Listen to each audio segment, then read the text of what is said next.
웨스트민스터 대요리문답 115문입니다. 질문은 제4계명은 무엇인가? 이고요.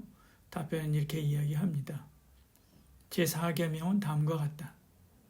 안식일을 기억하여 거룩히 지키라. 엿새 동안에 힘써 내 모든 일을 행할 것이나 제7일은 너희 하나님 여호와의 안식일인즉 너나 내 아들이나 내 딸이나 내 남종이나 내 여종이나 내 육축이나 내 문 안에 유하는 객이라도 아무 일도 하지 말라.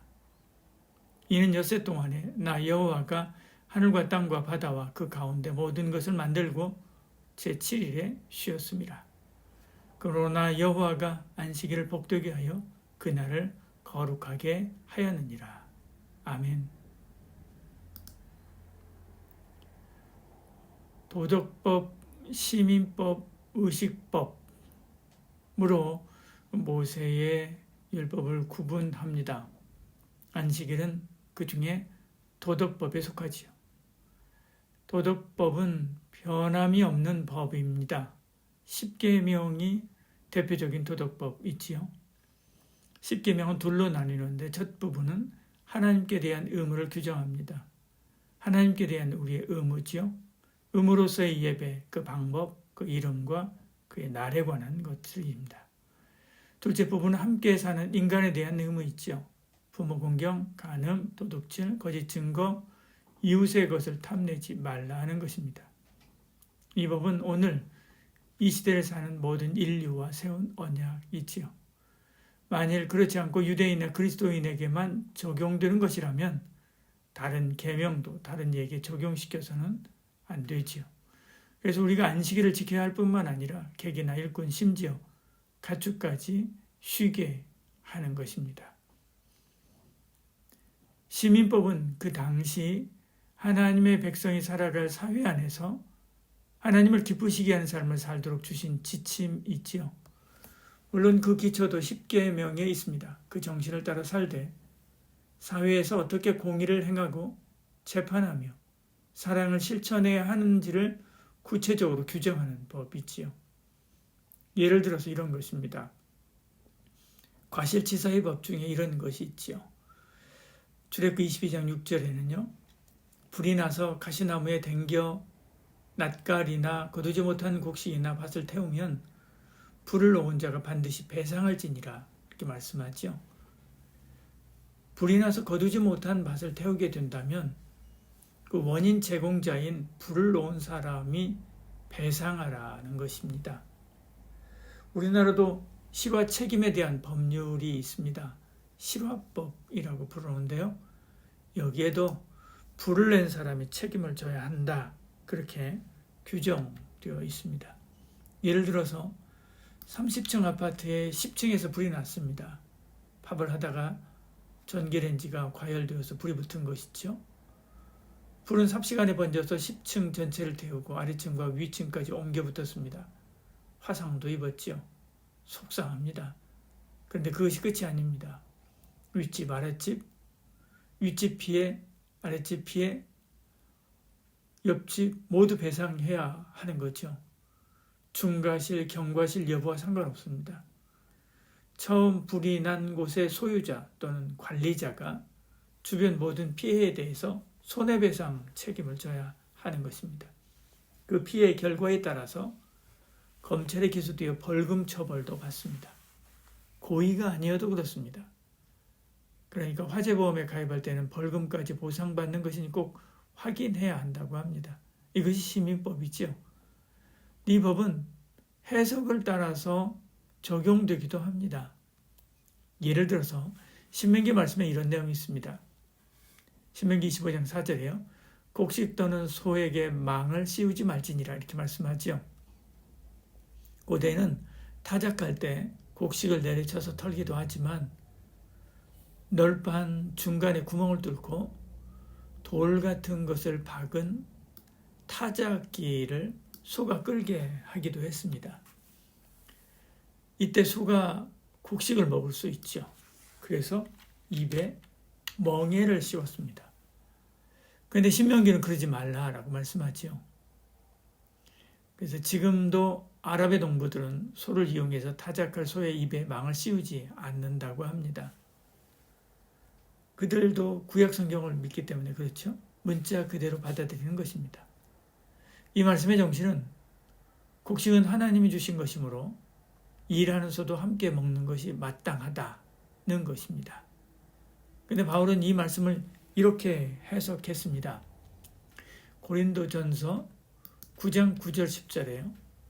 모세의 율법에 곡식을 밟아 떠는 소에게 망을 씌우지 말라 기록하였으니 하나님께서 어찌 소들을 위하여 염려하심이냐. 오로지 우리를 위하여 말씀하심이 아니냐. 과연 우리를 위하여 기록된 것이니 밭가는 자는 소망을 가지고 갈며 곡식 떠는 자는 함께 얻을 소망을 가지고 떠는 것이라. 그렇게 말씀합니다.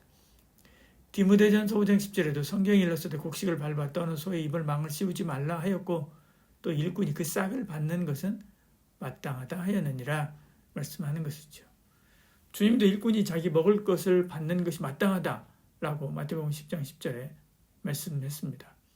그러니까 시민법은 그 정신을 정확히 파악하고 변하는 시대와 상황에서 어떻게 하나님의 뜻을 실현할 것인지를 찾는 것이 중요합니다.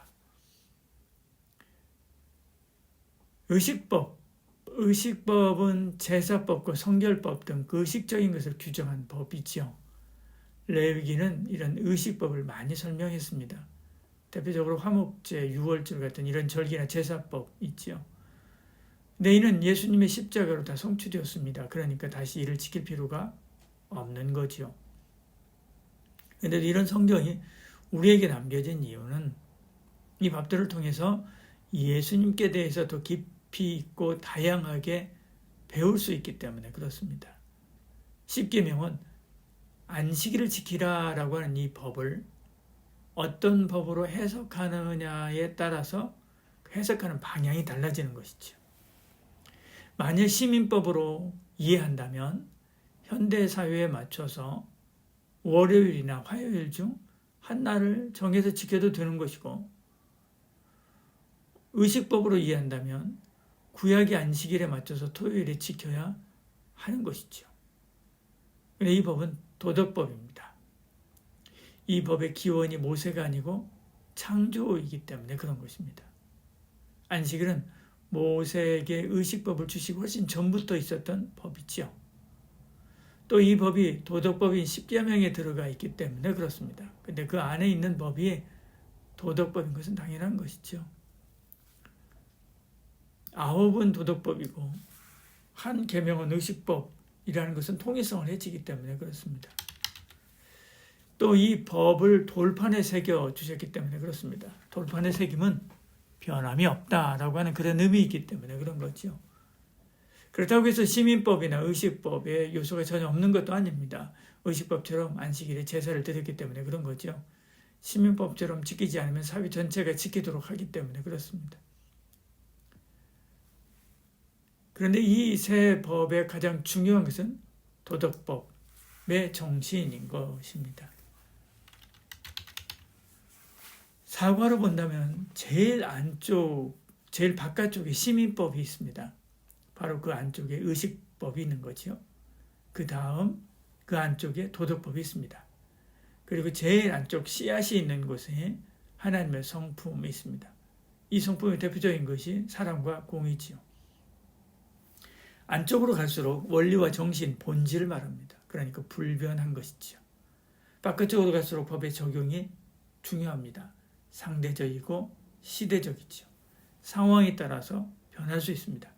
그래서 도덕법이 중요하고 십계명이 중요한 것입니다.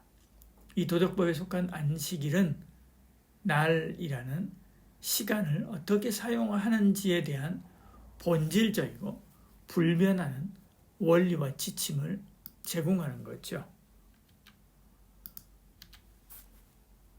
그러므로 우리가 이 안식일의 법을 정확하게 알고 그리고 이 법을 우리가 어떻게 지켜가야 될 것인지 하나님 앞에 기도하며 또 그 법을 하나님이 원하시는 방법대로 지켜가야만 하지요. 그렇게 하나님을 기쁘시게 하는 저와 여러분 되기를 소원합니다. 기도하겠습니다. 주님, 안식일을 지키는 것이 얼마나 중요한 일인지 의식이 희박해지는 이 시대에 분명하고 확실한 안식일의 법을 되새겨서 하나님께서 기뻐하시는 성도의 삶을 사는 저희가 되게 하여 주시옵소서. 예수님 이름으로 기도드리옵나이다. 아멘.